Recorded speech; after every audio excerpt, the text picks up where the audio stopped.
आलमी मालियाती इदारे IMF ने मुआहदे के लिए तजावीज़ का मुसव्वदा पाकिस्तानी हुक्काम के साथ शेयर कर दिया।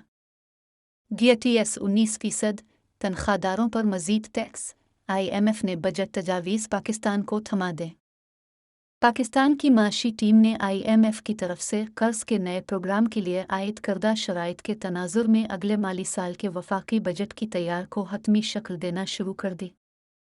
अगले माली साल के बजट में IMF की जानिब से टैक्स वसूलियों का हदफ 1290 अरब रुपए मुकर्रर करने की तजवीज़ है, जबकि FBR की तरफ से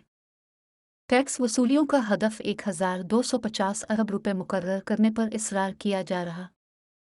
ज़राए का कहना है कि पाकिस्तान की माशी टीम की बजट साजी के बारे में IMF के साथ जारी ऑनलाइन राब्तों और वर्चुअल मुलाकातों में मामलात को आगे बढ़ाया जा रहा है और IMF की तरफ से पाकिस्तानी हुक्काम के साथ तजावीज़ का मुसव्वदा शेयर किया गया है, जिसमें GST की मियारी शरह 18% से बढ़ाकर 19% करने की तजवीज़ दी गई है।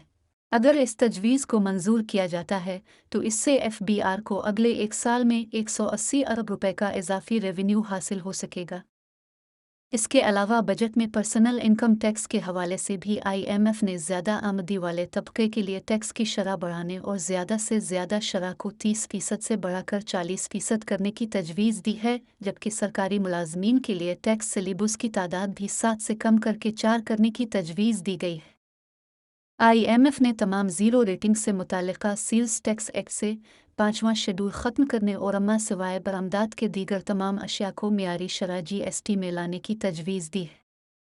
इसी तरह छठे शेड्यूल में भी गैर ज़रूरी टैक्स छूट ख़त्म करने की तजवीज़ दी गई है, जबकि 8वें शेड्यूल के तहत भी टैक्सों की रियायती शरह को सिर्फ़ और सिर्फ ग़िज़ाई अशिया और सेहत व तालीम से मुताल्लिक़ ज़रूरी अशिया तक महदूद करने की तजवीज़ दी गई है और इन अशिया पर भी इस शरह को 10% के लगभग रखने की तजवीज़ दी गई है।